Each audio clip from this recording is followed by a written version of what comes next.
बहु दुख भोगी मनुज तन पायो। बहु दुख भोगी मनुज तन पायो। फिर 84 फिरियो। फिर 84 फिरी हो। मन तुम भजन नहीं अति करियो। मन तुम भजन नहीं अधिक करी हो। 83,99,999 शरीरों में भोग करके ये मानव तन का सौभाग्य मिला। अवसर चांस मौका हमें आपको दिया गया कि अब बीचे जाओ। ये सब योनियां आपने भोगों में बिताई। कितने बाल बच्चे आपने पैदा किए और अब भी तुम्हारी हविस पूरी नहीं हुई है। ये मानव तन निकलने को, संभलने को, प्रभु प्राप्ति को मिला, इसको तुम भोगों में लगाए हो। आगे क्या कह रहे हैं कि बहुत दुख भोग करके ये मानव तन आपको मिला। एक शरीरों में नहीं, 83,99,999 शरीरों में दुख ही भोगते रहे हो। भोगों में फंस करके बहुत दुख आपने उठाया। तब ये मालिक ने एक बार अवसर मनुष्य शरीर का हमें आपको दे दिया कि जाओ इसमें चेतो, चिताने वाले, जगाने वाले जब संत महापुरुष मिल जाएंगे तो उनकी शरण में जाना, उनसे खिदमत करना, प्रार्थना करना कि हमको इस 84 आज्ञाओं से छुटकारा दिला दीजिए और कुछ मत मांगना। और तुमने मांग कर तो ये योनियां बिताई हैं, लेकिन अब उससे कहना कि हमारी 84 काट दो। आगे क्या कह रहे हैं कि कुछ बन गया पाप यदि तन से। कुछ बन गया पाप यदि तन से। कुछ बन गया पाप यदि तन से। कुछ बन गया पाप यदि तन से। नरक कुंड मां परियो। नरक कुंड मां परियो। मन तुम भजन नहीं अति करियो। मन तुम भजन नहीं अधिक करियो। अगर मनो तन से भूल हो गई, कोई पाप अगर बन गया तो क्या कह रहे हैं, नरक कुंड में जाना पड़ेगा। ऐसे ऐसे नरक हैं जिनमें ऐसी ऐसी मार पड़ती है जिसका बयान नहीं किया जा सकता। उस मार को केवल संत महापुरुष अपनी दिव्य दृष्टि से देखते हैं और दिव्य कान से उसकी आह, पुकार और रोने की आवाज को सुनते हैं। इसलिए कह रहे हैं कि अब की बार भजन कर लो तो तुम ये नरक कुंडों से बच जाओगे और जो तुम्हें वहां तकलीफ होती है उससे छुटकारा मिल जाएगा। केवल भजन ही सहारा है। आगे क्या कह रहे हैं कि जम के यहाँ दुख बहु पहियो।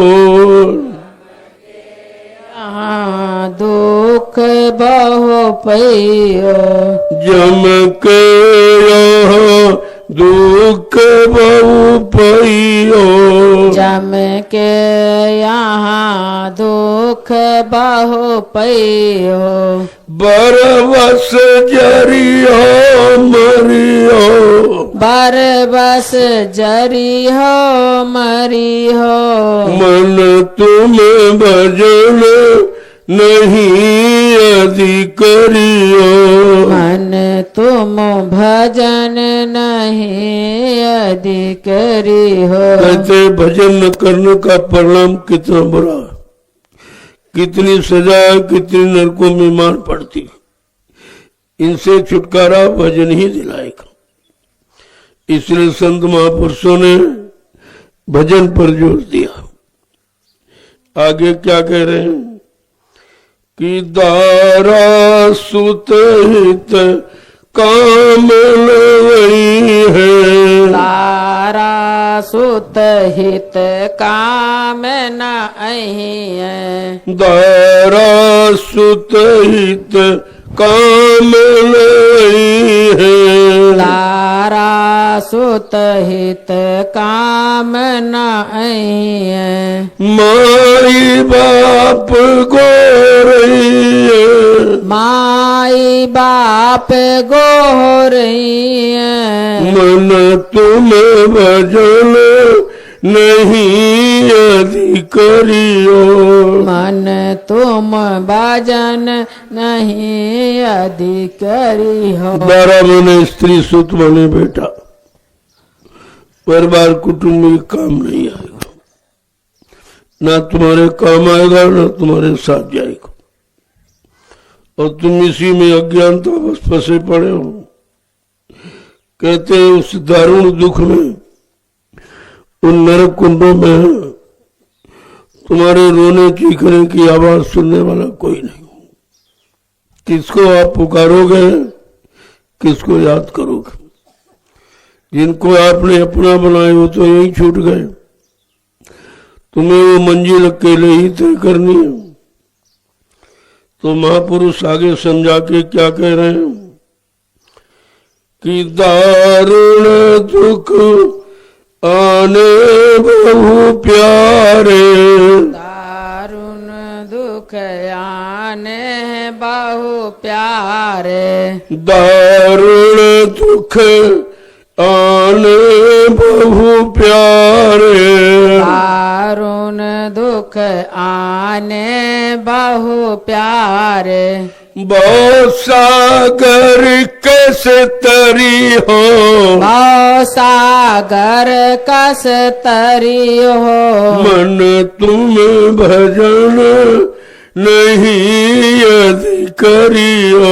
मन तुम भजन नहीं अधिकारी हो। का प्यारे आगे बहुत दुख उठाना पड़ेगा अगर भजन नहीं करो। और भजन केवल मानव शरीर में होगा। पशु पक्षियों के शरीरों में जाकर आप भजन नहीं कर सकते। भजन करने का अधिकार तो मानव तन में मिला हुआ। इसलिए अगर इस तन में आप चूक गए, भूल गए, तो नरक कुंडों की भारी मार को कैसे सहोगे? इस भवसागर के पार कैसे जाओगे? आगे कह रहे समझा के कि रक्षक कौन तुम्हारा होगा। रक्षक कौन तुम्हारा होगा। रक्षक कौन तुम्हारा होगा। रक्षक कौन तुम्हारा होगा। गुरु का पंथ न धरियो। गुरु का पंथ न धरियो। मन तुम भजन नहीं अधिकारियो। मन तुम भजन नहीं अधिकारी हो। जब उन नरक कुंडों में पहुंचोगे, उनसे बचाने वाला तुम्हारा कोई रक्षक नहीं है, कोई रखवाला नहीं। गुरु के सिवा वहां रक्षा कोई नहीं करता, कोई जा ही नहीं सकता, तो रक्षा क्या करेगा? कहा जब तक गुरु के द्वारा दिए हुए रास्ते को नहीं अपनाओगे, उस रास्ते पर नहीं चलोगे, जब तुम काम करो तो लोग मोह अहंकार के रास्ते पर चलकर तुमने अपना सब बिगाड़ दिया। कहा गुरु का पंथ जो जीवात्मा के कल्याण का है, उस रास्ते को जब तक नहीं अपनाओगे, उस पर नहीं चलोगे, तब तक तुम्हारा उद्धार कल्याण होने वाला नहीं। और न भवसागर से कोई निकाल पाएगा, न नरकों की मार को कोई बचा पाएगा। आगे क्या कह रहे हो कि अब की खोज किया नहीं सतगुरु, अब की खोज किया नहीं सतगुरु, अब की खोज किया नहीं सतगुरु, अब की खोज किया नहीं सतगुरु, फिर पीछे पछितई हो, फिर पीछे पछितई हो, मन तुम भजन नहीं अधिकारी हो, मन तुम भजन नहीं अधिकारी हो। अगर तुमने मानो तन में सच्चे सदगुरु की खोज नहीं की तो इस मार से कौन बचाएगा।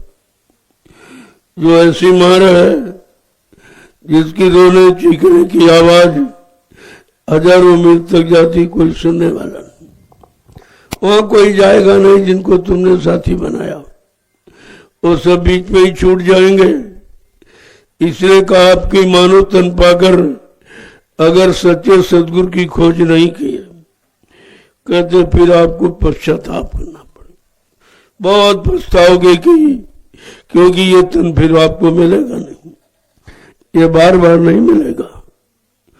ये तो 83,99,999 योनियों शरीरों में जीवात्मा ने मांगा है कि मालिक एक बार मनो तन का सौभाग्य दे दीजिए। उसने सब देखा, मन के साथ बनी रही, देखती रही कि आखिरकार मन ऐसे कर्म क्यों करता है जो योनियों में भटकना पड़ता।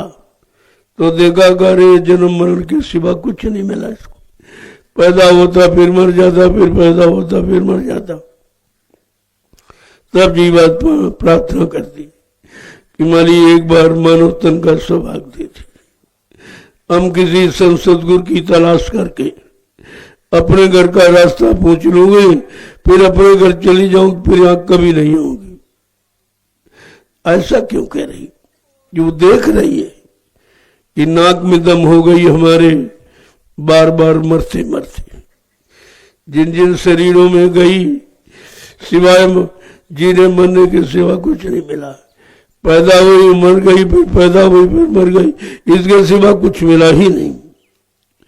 आगे क्या कह रहे हैं समझा के कि जय गुरुदेव कहे फिर दुख में, जय गुरुदेव कहे फिर दुख में, जय गुरुदेव कहे फिर दुख में, जय गुरुदेव कहे फिर दुख में, किन की ओर निहरियो, किन की ओर निहरी हो, मन तुम भजन नहीं अधिकारियो, मन तुम भजन नहीं अधिकारी हो।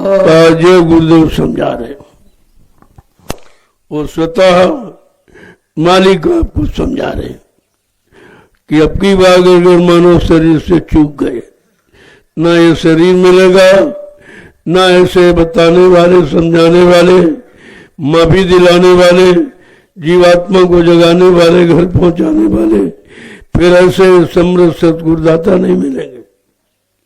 ये बताओ तुम किनकी ओर देखोगे?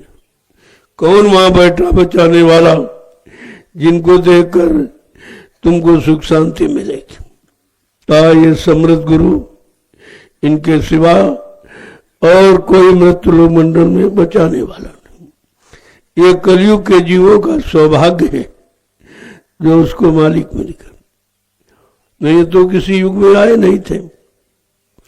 बेचारे बड़े बड़े ऋषि मुनि, बड़े बड़े योगी योगेश्वर, बड़ी बड़ी अवतारी शक्तियां बड़े बड़े ज्ञानी विज्ञानी ये सब बेचारे खाली रह गए, इनको सदगुरु नहीं मिले, क्योंकि वो आए हैं कलयुग में, जिनका कोई सहारा नहीं, जिनका कोई रखवाला नहीं, जिनका कोई हितैषी नहीं, उनका हमदर्द बनकर ये कलयुग में सदगुरु आए तो जीवों की मदद करते, घर पहुंचाने का काम करते, जो काम किसी ने किया ही नहीं। इसलिए प्रेमियों, हमें आपको अपने शैतान मन को समझाना चाहिए।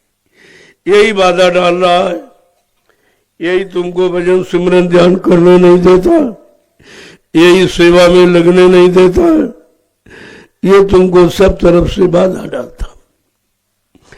इसी को समझाओ हर वक्त, इधर उधर आस पास को समझाने की कोशिश मत करो, उससे समझाने में समय आपका खराब होगा, तुम्हारा मन उनके समझाने से थोड़ी समझ जाएगा।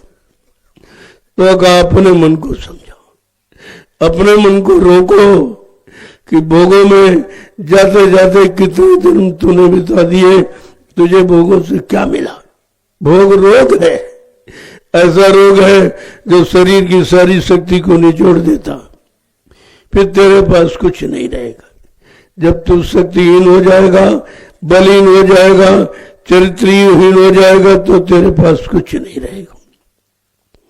इसलिए क्या कह रहे हैं, तजो मन ये दुख सुख का धाम, तजो मन ये दुख सुख का धाम, तजो मन ये दुख सुख का धाम, तजो मन ये दुख सुख का धाम, लगो तुम चढ़ कर अब सतनाम, लगो तुम चढ़ कर अब सतनाम।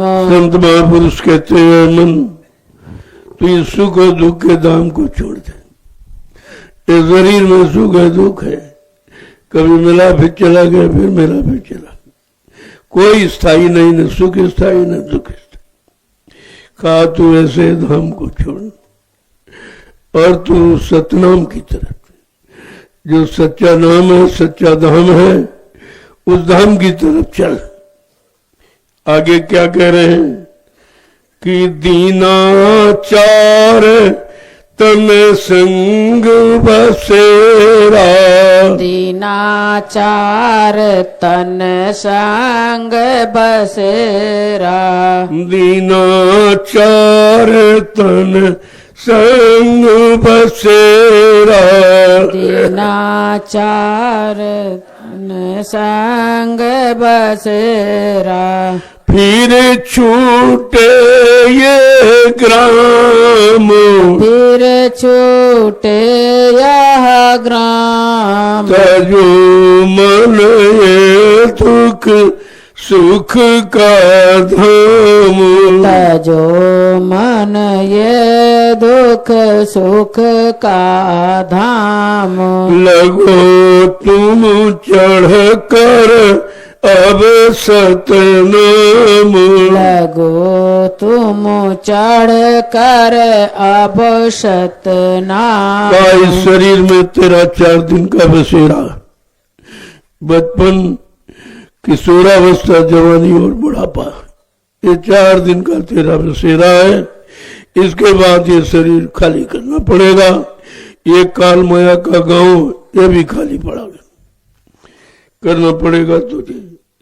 आगे क्या कह रहे हैं कि धनदारा सुत नाती कहिए, धनदारा सुत नाती कहिए, धनदारा सुत नाती कहिए, धनदारा सुत नाती कहिए, ये नहीं आवे काम, ये नहीं आवे तजो मन ये दुख सुख का धाम। तजो मन ये दुख सुख का धाम। लगो तुम चढ़ कर यह सतनाम। लगो तुम चढ़ कर यह सतनाम। कहते तुम जिनमें फंसे हो, धन में दौलत में, दारा माने स्त्री, सुत माने बेटा, नाती और पोते, बस तुम्हारे फंसने के यही स्थान है और ये कोई तुम्हारे काम नहीं आएगा। न तुम्हारे साथ कोई जाएगा, न तुमको कोई रोक सकेगा। कायने में तुम फंस जाओगे और ये तेरे काम आएंगे नहीं। आगे समझा के क्या कह रहे हैं कि श्वास दुधारा नित ही जारी। सांस दुधारा नित ही जारी। श्वास दुधारा नित ही जारी। श्वास दुधारा नित ही जारी। एक दिन खाली चाम। एक दिन खाली चाम। तजो मन ये दुख सुख का धाम। तजो मन ये दुख सुख का कहते जो श्वास धाम। तुम्हारे शरीर में आती जाती, ये दुधारा है, दोनों तरफ धार है, यानी दोनों तरफ तुम्हारी श्वासों को खत्म करती है, आने में भी जाने में। कहते अंत में ये चमड़े का शरीर खाली पड़ा रहे। जब तक श्वास है तब तक आस है, और श्वास एक दिन जैसे खत्म हो जाएगी फिर तुम्हारे इस चमड़े के शरीर को कोई नहीं रखेगा, न कोई प्यार करेगा, न कोई अपना समझेगा, न कोई रिश्ता नाता उससे जोड़ेगा। कहेगा नहीं अब जल्दी करो, इसको हटाओ, इसका चेहरा देखा नहीं जा रहा। इतनी नफरत हो जाएगी। कहा जब नफरत होनी है तो तुम फंसे क्यों? और इतना फंस गए कि परमात्मा को भूल गए, जीवात्मा से जो वादा किया वो भी भूल गए। तुम भजन का वादा करके आए हो, पूजा पूजा पाठ का वादा आपने नहीं किया, भजन का। अब प्रभु कृपा करो यही भांति, सब तज भजन कर अब दिन रात। दिन रात भजन करने का वादा आपने किससे किया? प्रभु का। आज वो प्रभु आ गया है तुम्हारे वादे को ध्यान दिलाने, जो तुम भूल गए हो। क्या कह रहे हैं कि मसक समान जान ये देही। मसक समान जान यह देही। मसक समान जान ये देही। मसक समान जान यह देही। बहती आठ याम। बहती आठो याम। तजो मन ये दुख सुख का धाम। तजो मन ये दुख सुख का धाम। लगो तुम चढ़ कर अब सतनाम। लगो तुम चढ़ कर आपने मशक देखी है, उधर राजस्थान की तरफ जाओ जहां पानी की कमी है, तो मशक में पानी भरते तो मशक फूल जाती, और जब पानी खत्म हो जाती तो पिचक जाती। उसी तरह तुम्हारा शरीर ये भी चमड़े का है। ये चमड़े की मशक के समान जब सांस आती है तो फूलती है, सांस निकल जाती है तो पिचक जाती। कहना उसी तरह वो तुम्हारा शरीर है, और आठों यानी कभी बंद नहीं होती श्वास, हमेशा आती जाती और एक दिन आना जाना बंद हो जाएगा। तब ये चमड़े की धोकरी ये बनी पिचक जाएगी, फिर ये काम करना बंद कर देगी, फिर इससे न कोई प्रेम करेगा, न कोई अपना समझेगा, न कोई रिश्ता नाता जोड़ेगा। ऐसी है चमड़े की धोकनी आपकी, जिसके ऊपर तुम कितने दीवाने हो। तरह तरह से खिलाना पिलाना सजाना, इसी में सारा समय सारी दौलत बर्बाद करते हो अज्ञानता के कारण। एक एक बात को कैसे समझा रहे, आगे क्या कह रहे हैं? तू अचेत गाफिल है रहता, तू अचेत गाफिल होए रहता, तू अचेत गाफिल है रहता, तू अचेत गाफिल होए रहता, सुने न मूल कलाम, सुने न मूल कलाम, तजो मन ये दुख सुख का धाम, तजो मन ये दुख सुख का धाम। ऐसा ये चमड़े का शरीर है, अगर ये कवर हटा दिया जाए तुम पास नहीं बैठोगे। इतना मलमूत्र इतनी गंदगी भरी हुई है, इसमें कुछ नहीं है। केवल महत्व इसलिए कि ये भजन कर सकता है, भजन करने का अधिकार इस मानव शरीर में है, इसलिए इसका महत्व वैसे तो बेकार है, बहुत खराब।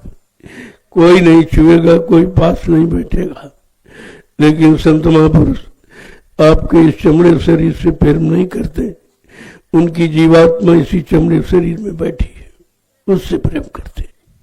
उसको निकालने के लिए, उसको ले जाने के लिए, तरह तरह से मनाने के लिए कितनी कोशिश कितना प्रयत्न करते हैं, क्योंकि आपको फंसे फंसे तमाम युग निकल गए। आगे क्या कह रहे हैं?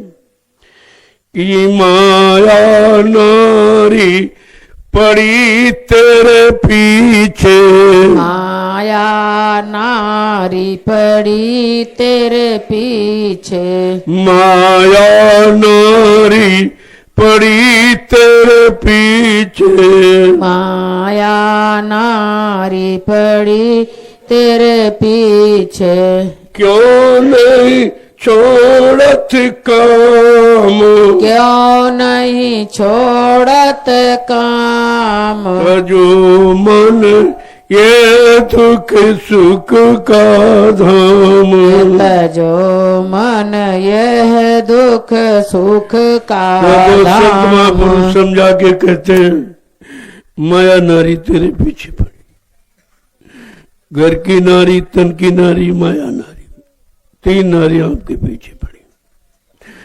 कैसे आप छुटकारा पाओगे? क्या कह रहे हैं? क्यों नहीं छोड़त काम, तू काम के वशीभूत होकर, तेरा इनसे संबंध है, माया से भी, और शरीर की नारी और ये नारी आपको कह रहे हैं क्या? इनसे छुटकारा आखिरकार मिलेगा कैसे? इन तीनों से छुटकारा कौन दिलाएगा? एक एक वचन को बड़ी सावधानी के साथ सुनिए आप।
तो कोई समझा कि क्या कह रहे।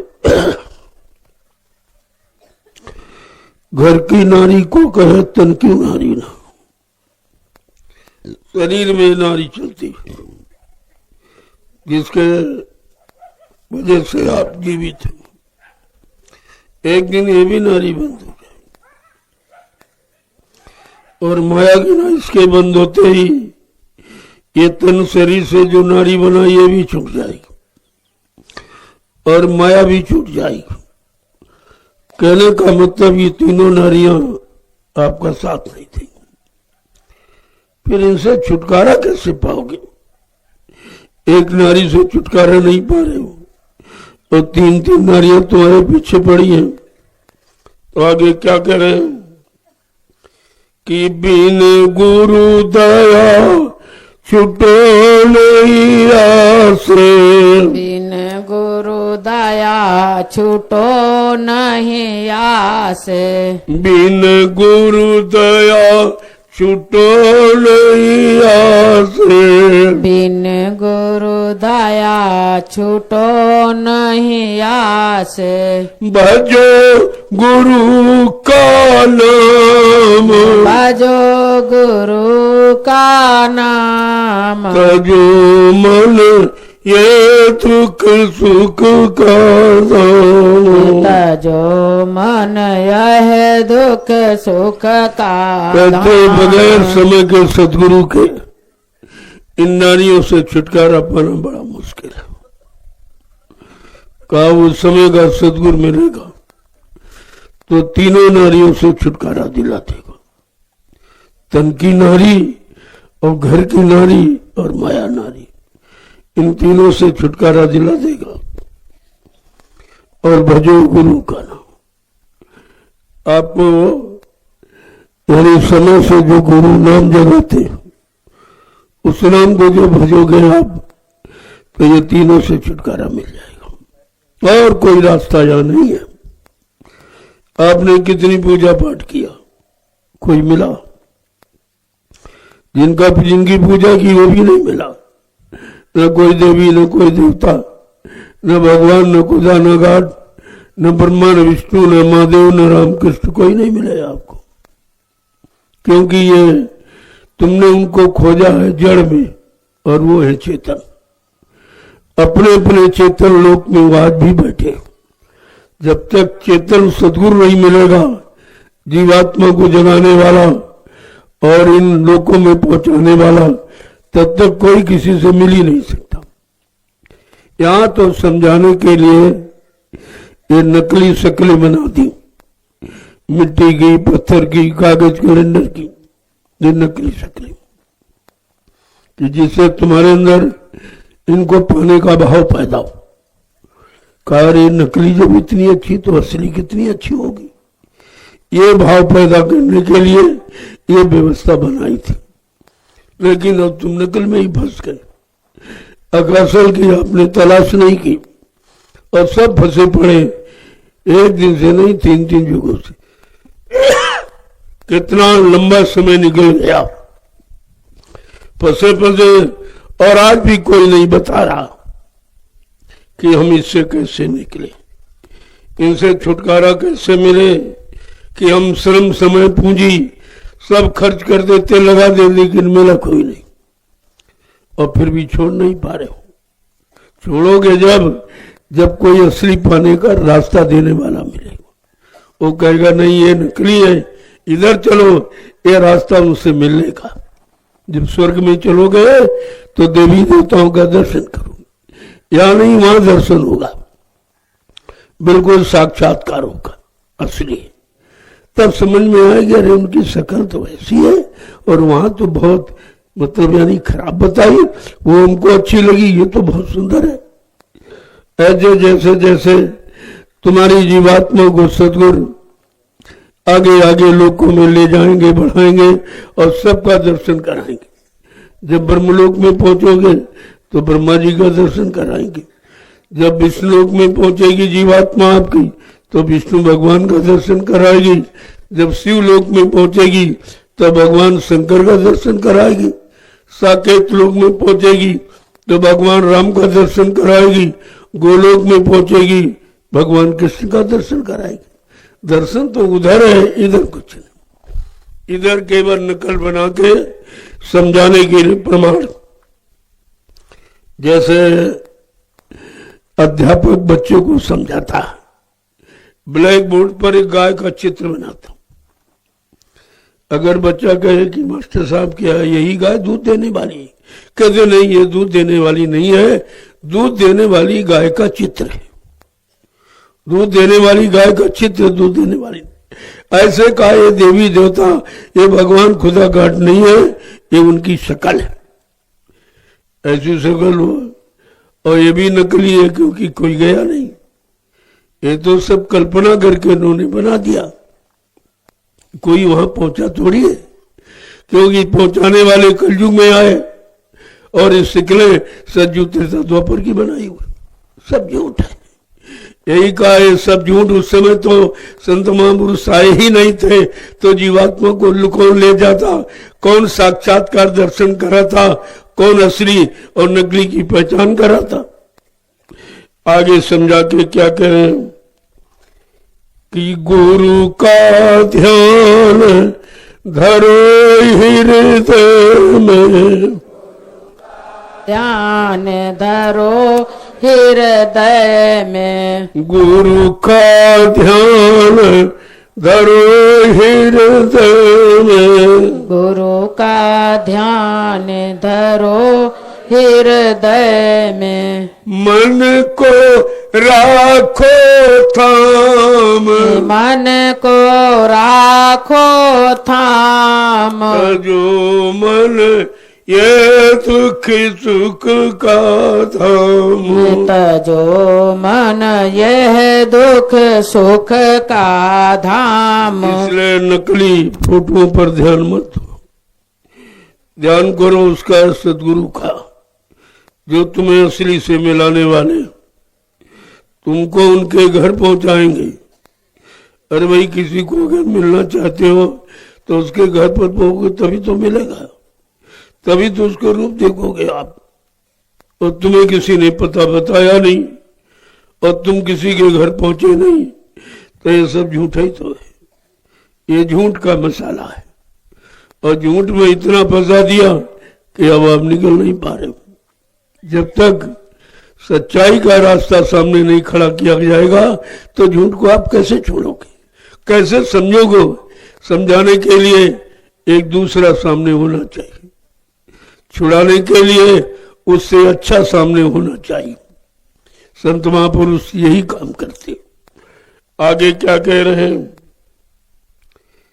कि जब सद्गुरु दाता दयालु मिलेंगे, उनका ध्यान करोगे तो तुमको उनके लोकों में पहुंचा देंगे, जो यहाँ नकली शक्लें बना के दिखाई गई कि वे दयाल तेरी दया विचारे, वे दयाल तेरी दया विचारे, वे दयाल तेरी दया विचारे, वे दयाल तेरी दया विचारे, पल पल करे संभाल, पल पल करे संभाल, जो मन ये दुख सुख का धाम, तजो मन यह दुख सुख का धाम, लगो तुम चढ़ कर अब सतनाम, लगो तुम चढ़ कर अब सतनाम। आओ सदगुरु दयाल क्या करेंगे, तुम्हारे पर दया करेंगे, दया करेंगे, तुम्हारी हर पल संभाल करेंगे, किसी तरह से तुम निकलो, फंसने न पाओ। सब तो फंसे पड़े, तुम भी फंस जाओगे। तो क्या कह रहे हैं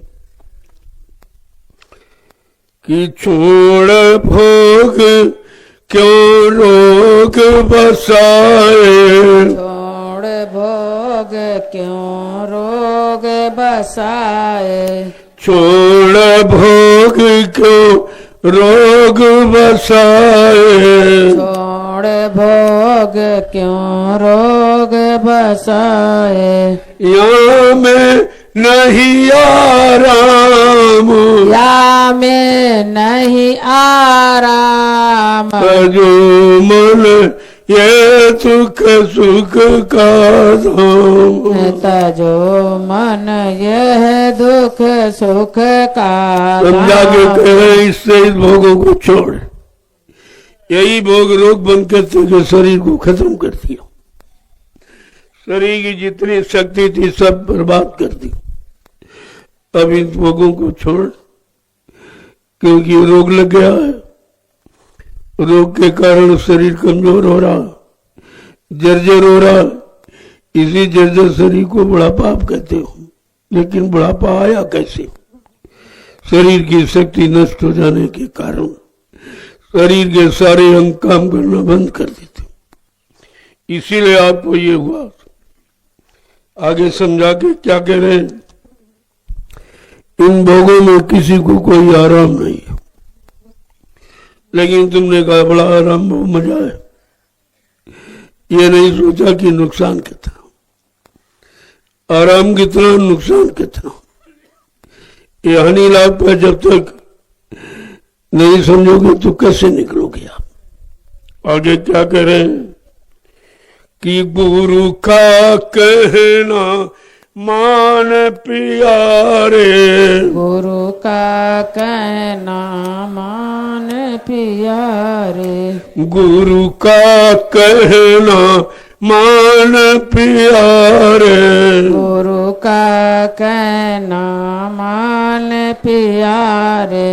पावे गा विश्राम, पावेगा विश्राम। जो मन ये सुख सुख का धाम। तजो मन यह दुख सुख का धाम। अगर समय के सदगुरु का कहना मान लोगे तो तुम हमेशा के लिए विश्राम कर लो। कहने का मतलब फिर आपको इधर आना नहीं होगा। वो एक ही बार में छुटकारा दिला देंगे। अगर उनका कहना मान लिया, उनके बताए रास्ते पर चल पड़े, नाम की कमाई करने लगे, तो ये काम सब तुम्हारा एक ही जन्म में हो सकता है। आगे क्या कह रहे हैं कि वो क्या करेंगे, कैसे कैसे काम आपके क्या करेंगे कि दुख तेरा सब दूर करेंगे। दुख तेरा सब दूर करेंगे। दुख तेरा सब दूर करेंगे। दुख तेरा सब दूर करेंगे। देंगे अचल मुकाम। देंगे अचल मुकाम। तजो मन ये सुख सुख का धाम। तजो मन यह दुख सुख का धाम। वो सदगुरु दाता दयालु क्या करेंगे? तुम्हारा सारा दुख खत्म कर दे, यानी जन्म मरण से छुटकारा दिला। ये सबसे बड़ा दुख है।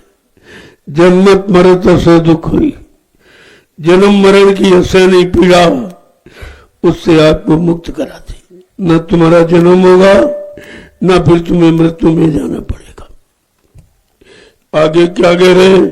देंगे अचल मुकाम, जहां से कभी चलना आना ही नहीं होगा।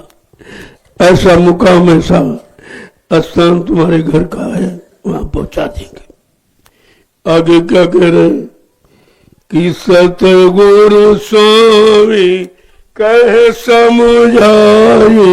सतगुरु स्वामी कहे समझाई। राधा स्वामी कहे समझाई।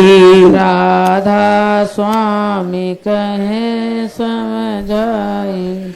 खोज करो निज नाम।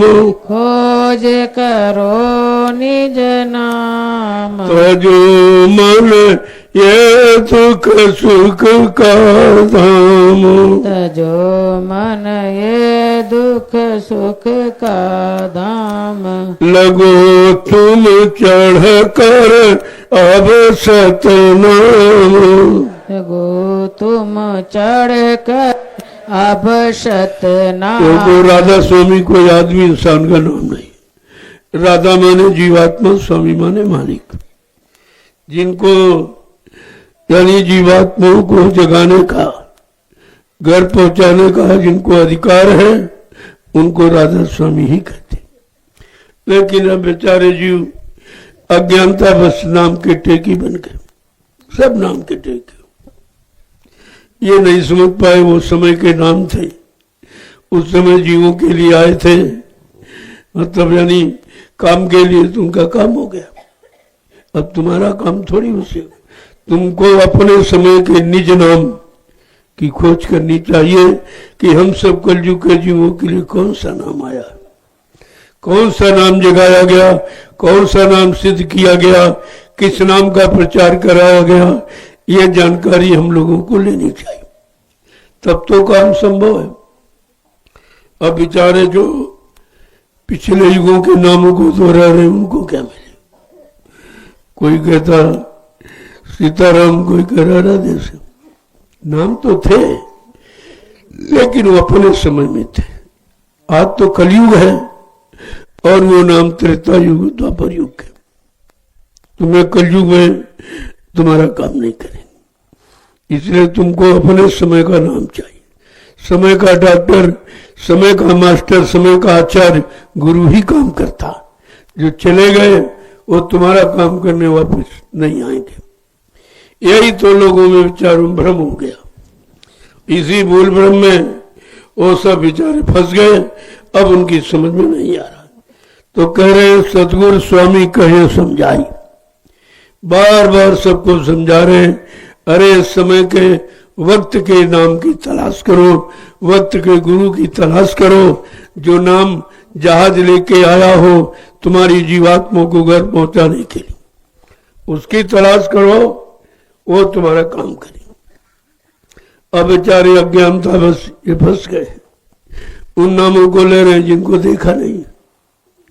अगर सीताराम सामने आ जाए, कहे हम सीताराम जी, कहेंगे भाई यही को सीताराम है, जब तुमने देखा नहीं तो कैसे कहोगे? आ भी जाए तभी नहीं पहचान पाओ, क्योंकि तुम्हारे पास कोई पहचान नहीं। इसलिए अपने समय के सदगुरु की पहचान करो, जो तुम्हारे लिए आए, तुम्हारी जीवात्मा के कल्याण के लिए आए, तुम्हारा सारा भूल भ्रम दूर करने के लिए आए, उनको पहचानो, उनको अपना बना लो, तो तुम्हारा काम हो जाएगा। जय गुरुदेव, गुरुदेव जय गुरुदेव, जय गुरुदेव, जय गुरुदेव, जय गुरुदेव, जय गुरुदेव। नाम किसका? जय गुरुदेव। नाम किसका? प्रभु का, प्रभु का प्यारा नाम। जय गुरुदेव। अब आप लोग खड़े हो जाओ। देखो उतना सुनो जितना याद हो जाए और समझ में आ जाए, और जितना कर सको, बिना किए तो लाभ मिलेगा नहीं आप। इसलिए उतना आपको सुनाया जाता है जितने को तुम समझ सको। समझ करके अपना काम बना लो। बुद्धिमानी तो तभी है। और सुना भी हो, भूल गए, काम नहीं बना तो फायदा क्या? तो यही आपने किया जो 60 साल आपको मथुरा में सुनाए गए, एक दिन नहीं 60 साल। 10 जुलाई 1952 से 2012, ये 60 साल का समय आपको समझाने सुनाने में लगाया, लेकिन तुम्हारी समझ में कुछ नहीं आया, सब भूल गए आप। जब वचन भूल गए तो गुरु को भूल गए। अब गुरु की दया भी आप भूल गए, जो दया कोई दे ही नहीं सकता। ये दया कोई रुपए पैसे से मोल थोड़ी मिलती, ये तो महापुरुषों की मौज पर निर्भर है, कब कैसी उनकी मौज हो जाए जीवों पर, और अपनी दया की बख्शिश कर दी। यही बात तो आपको समझनी चाहिए। जय गुरुदेव, जय गुरुदेव, जय गुरुदेव, जय गुरुदेव, जय गुरुदेव, जय गुरुदेव। जय गुरुदेव। नाम किसका? प्रभु का, जय गुरुदेव। नाम किसका? प्रभु का, प्रभु का प्यारा नाम। जय गुरुदेव, जोर से बोलो, जय गुरुदेव, सब मिल बोलो, जय गुरुदेव, बोलना होगा, जय गुरुदेव, अभी से बोलो, जय गुरुदेव, दुख दर्द हरेंगे, जय गुरुदेव, सब कष्ट मिटेंगे, जय गुरुदेव, सुख शांति भी देंगे, जय गुरुदेव, सबके दाता, जय गुरुदेव, सबके मालिक। जय गुरुदेव, प्रेम से बोलो, जय गुरुदेव, जय गुरुदेव। जय गुरुदेव। देखो, इन वचनों को भी संभाल के रखो। ये वचन न किसी ने कहे हैं, न आज कोई कह रहा, न आगे कोई कह सकेगा। ये जय घोष कोई नहीं लगाता, ऐसे नारे कोई नहीं लगाता। सब अपने अपने मान सम्मान के, या जो पिछले लोग चले गए काम करके, उनकी याद करते।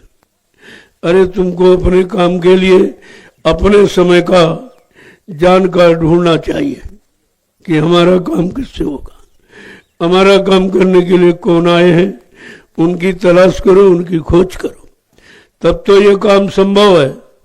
और ऐसे पुकारते बुलाते तुम्हारे कितने युग निकल गए, कुछ नहीं हुआ।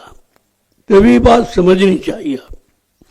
लेकिन पुरानी समझ इतनी मजबूत बना दी गई है जो तुम्हारे अंदर से निकलती नहीं। इसी को धीरे धीरे निकालना है। अपने समय के काम करने वाले को अपने अंदर बैठाना है, वो तुम्हारा काम करेंगे। जय गुरुदेव। देखो, रामशाला में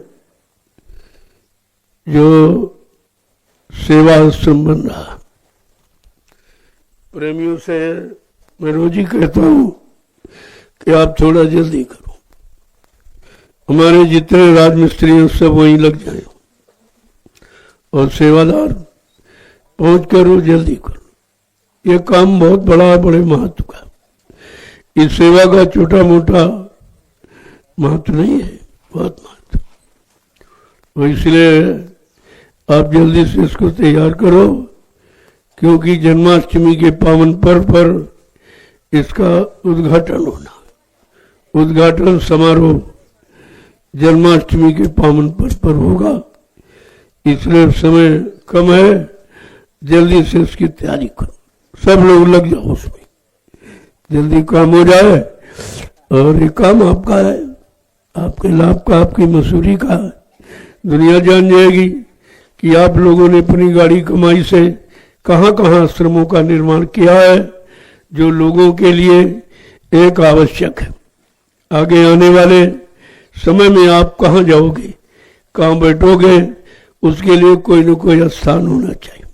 आगे जो सतयुगी व्यवस्था का संचालन होगा वो इन्हीं आश्रमों से होगा। ये आश्रम कार्यालय होंगे, यहीं से सबको सुविधा, सबको न्याय, सुरक्षा, रोजी रोटी का अभियान यहीं से चलेगा। केंद्र में वो चलाने वाले कौन होंगे?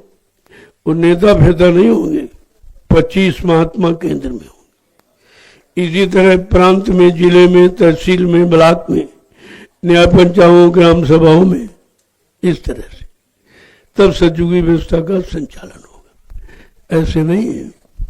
ये सब आपको पहले से बता के रखा गया है कि उस समय का विधान, संविधान कैसा होगा जो सतयुग जैसी व्यवस्था को संचालित करेगा।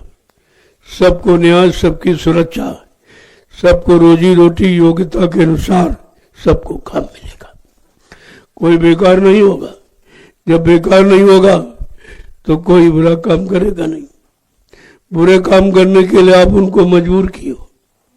जब उनके पास कुछ है नहीं, रोजी नहीं है, तो बच्चे बेकार हैं। अब नौजवान बेकार हो गए तो देश की व्यवस्था खराब हो गई। जिस देश की युवा शक्ति का दुरुपयोग होगा वो देश कभी भी अपनी उन्नति नहीं कर सकता, कभी विकास नहीं करता, ये सिद्धांत सिद्ध है। लेकिन इसको कोई मान ही नहीं रहा, क्योंकि सब बेरोजगार है। अरे काम करने की एक उम्र होती है, वो उम्र अगर ऐसे निकल जाएगी तो फिर काम कौन करेगा? वो बुड्ढों से काम थोड़ी होगा। तो इसलिए वो नियम बनाया कि भाई 60 साल में आदमी तब बेकार हो जाता, शरीर से काम करने की क्षमता नहीं रहती, बुद्धि भी कमजोर हो जाती, याददाश्त समाप्त हो जाती। इसलिए उसकी उम्र निश्चित रखी काम 60 साल कि 60 साल में सबको आप अवकाश दे दो और बच्चों को काम दे दीजिए। सीधा रास्ता है। अब ये लोग सोचते कि हम कैसे अवकाश लें, तो बेचारे 70, 75, 80 साल तक वही बैठे हुए। जब तुम ही नहीं कुर्सी छोड़ोगे तो इन बच्चों को मौका कैसे मिलेगा? इस बात को कोई सोचता नहीं है। कोई नहीं विचार कर रहा कि आखिरकार इन नौजवानों का क्या होगा। 80 साल तक, 75 साल तक तुम ही बैठे रहोगे तो इनको काम का मौका कब मिलेगा? इनकी पढ़ाई लिखाई का प्रयोग कब होगा? इस पर कोई नहीं विचार कर रहा और हिंदुस्तान का सारा नौजवान बेकार है। स्थिति और खराब होती जा रही, अभी और खराब होगी। बुढ़ा व्यक्ति कार्य नहीं कर सकता, कार्य क्षमता समाप्त हो जाती, उसी को तो तुम बुढ़ापा कहते हो। लेकिन फिर भी वो जोर लगा रहा कि हम ही बैठे रहे, तो तुम ही बैठे रहोगे तो पीछे से नौजवानों को काम कभी मिलेगा? ये तो घर बैठे रिटायर हो जाएंगे। तो इस पर विचार कीजिए। नहीं तुम करोगे तो संत महापुरुषों के पास सारी समस्याओं का समाधान है। वो आकर सामने खड़े हो जाएंगे, अपना काम प्रारंभ कर देंगे। तुम्हारी सारी गंदगी का काम नाम रूपी झाड़ू से एक किनारे देश के कर देंगे। आपको भी मालूम नहीं है, वो महापुरुष अध्यात्म की जड़ें इतनी मजबूत गाड़ रहा जो 1000 वर्ष तक कोई हिला नहीं सकता है, और तुम्हें उसकी खबर नहीं है। वो कैसे तैयारी कर रहा, वो गुप्त तैयारी। सब तैयारी हो रही है और धीरे धीरे प्रेमियों को इशारा करके बता दिया जाता कि आप उस समय के काबिल बन जाओ, सच्चाई ईमानदारी ले आओ और चरित्रता, ये मुख्य गुण है तुम्हारा। सबसे बड़ा धन है चरित्र। जिसका चरित्र चला गया उसका कुछ नहीं, कितना रुपया पैसा हो जाए। अब बेस्या के पास कितना धन हो जाए, कितना सामान हो जाए, लेकिन कोई उसको बहन बेटी नहीं कहेगा। ये शब्द नहीं मिले, ये उसको कोई नहीं कहेगा कि उसका चरित्र गिर गया।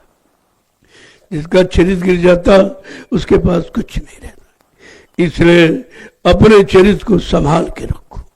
यही तुम्हारी असली दौलत है जो कोई बांट नहीं सकता, और इसी दौलत से तुम सब कुछ कर सकते हो। संसार समाज का सुधार भी कर सकते हो और अपनी आत्मा का उद्धार कर सकते हो और परमात्मा से मिल भी सकते हो। चरित्र वो बल है, इसको संभाल के रखो। जय गुरुदेव। अब आप लोग सेवा में चलो। देखो जो जाने वाले हैं, जिनको कोई घर में विशेष काम, कोई इमरजेंसी है, आप जा सकते हैं। लेकिन इससे बड़ी कोई इमरजेंसी, जो सारी समस्याओं का समाधान, यह है साधना शिविर। आपके लिए रखा गया 1 महीने का समय आपको देना है, यानी दशांश से भी कम। 12 महीने में 1 महीने, ये दशांश से भी कम है। लगभग 1.25 महीने होने चाहिए। तो आपसे तो 1 ही महीने लिया, उसमें भी आप गैरहाजिरी करोगे तो ये सत्संग छूट जाएगा, ये फिर नहीं मिलेगा। ये वचन हमेशा उच्चारण नहीं होते। जो बाहर कार्यक्रम होते हैं वो तो एक समाज को लेकर, समाज को सही दिशा देने के लिए संबंधित चर्चा की जाती। ये जीवात्मा के कल्याण का है, ये रास्ता अलग है, वो रास्ता अलग। जय गुरुदेव। अब आप लोग चलिए सेवाओं में, जो तुम्हारा मुख्य आधार है, क्योंकि भजन तुम्हारे बस का नहीं है और सत्संग याद रहता नहीं है, तो कम से कम सेवा ही कर लो। अगर सेवा से दोनों काम, भजन का भी लाभ और सत्संग का भी लाभ दोनों का मिल जाए तो इससे बड़ा कोई काम नहीं। ये सबसे बड़ी सेवा परमार्थी सेवा। क्यों इसका लाभ है? क्योंकि इसमें तुम्हारा कोई स्वार्थ नहीं, तुम कोई अपने बाल बच्चों के लिए नहीं करते, आने वाले लोगों के लिए आप एक प्लेटफार्म तैयार कर, क्योंकि बगैर जमीन के तो कुछ हो नहीं सकता। भूमि प्रधान है, इसलिए भूमि सेवा प्रधान है। यह सेवा तुम्हारी कोई चुरा नहीं सकता, कोई बंटवारा नहीं करता जो कभी खत्म नहीं हो। जमीन तो हमेशा रहेगी और तुम्हारी सेवा हमेशा रहेगी। और जमीन पर जितने लोग आते रहेंगे, अपना काम करते रहेंगे, क्योंकि सेवा आपने दी है और संग यानी परिश्रम आपने किया है, वो लाभ तुम्हारे खाते में रहेगा। ये है परमार्थी लाभ, इसके बारे में कोई जानता नहीं है। जय गुरुदेव। अब आप लोग सेवाओं में चलो, मैं वहीं आपसे मिलूंगा, रात में सबसे मिलता हूँ। यहाँ समय आप खराब न करें, सीधे सेवा में चले, फिर धूप हो जाएगी तो सेवा नहीं आप कर पाओ। तो जल्दी से इसे पूरा कर लीजिए आप। जितनी जमीन हो जाएगी उतने लोगों को ठहरने की जगह बन जाएगी, क्योंकि आगे परिवार बड़ा है, बहुत बड़ा परिवार है, 45 करोड़ का है। अगर सब आ गए तो कहाँ बैठा लेंगे आप? अभी जगह इतनी नहीं है कि सबको बैठा ला जा सके। बात को समझिए आप, तो धीरे धीरे तुमको सेवा मिलती रहेगी और जिस उनके लिए जो आप ये जमीन तैयार करोगे, ये आपका परमार्थी लाभ हो जाएगा। दोनों तरफ से लाभ है आप। जय गुरुदेव। चलिए आप लोग इनको बता दो कहाँ कहाँ सेवाएं होनी करनी, ये समय से पहुंच जाएंगे। जो जाने वाले हो वो अभी आ जाएं, और जो कल जाएंगे सुबह वो शाम को मिले। शाम को प्रसाद ले लो और फिर सुबह आप जल्दी निकल जाओ, समय खराब मत करो।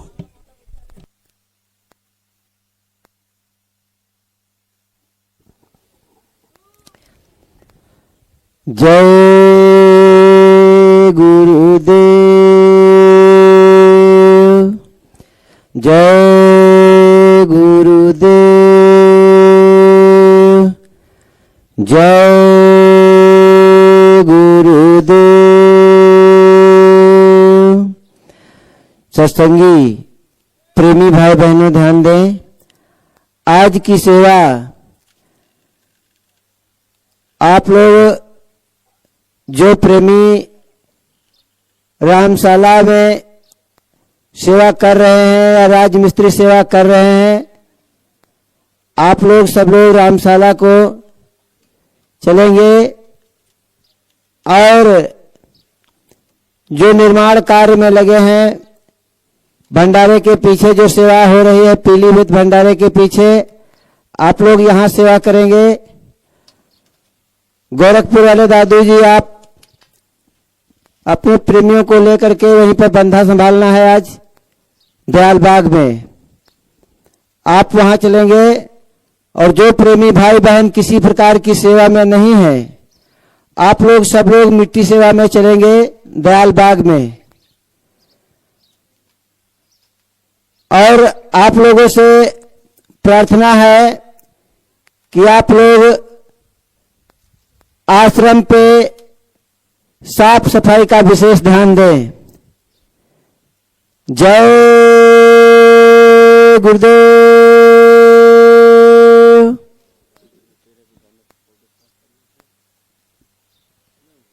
हाँ तो आप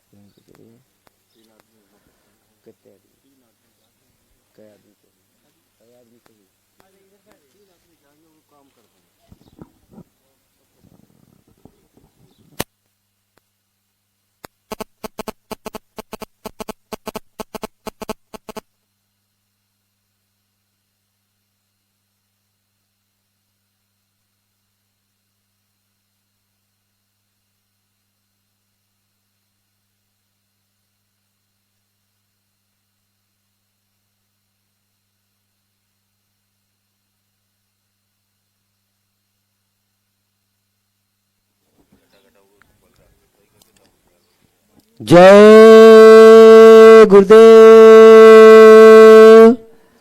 सत्संगी प्रेमी भाई बहनों ध्यान दें, 4-6 प्रेमी पीपल के पास चले जाओ, कुछ रास्ता अवरुद्ध हो गई है बारिश के कारण, वहां पर सही कर दो जाकर के। और जिस प्रेमी भाई बहन को भजन वस्त्र की आवश्यकता हो तो पीछे गैराज में स्टॉल लगा हुआ है, आप लोग वहां से भजन वस्त्र प्राप्त कर लें। जिस प्रेमी भाई बहन को भजन वस्त्र की आवश्यकता हो, गैराज के पीछे भजन वस्त्र का स्टॉल लगा हुआ है, आप लोग वहां से भजन वस्त्र प्राप्त कर लें। लखीमपुर वाले दादू जी, आप 13 बीघा को चले जाएं 5 प्रेमी लेकर के, और 13 बीघा में जो लिप्टिस का पौध लगाया गया है उसके ऊपर घास जा रही हो तो उसको हटा करके उसको साफ कर दें। जय गुरुदेव।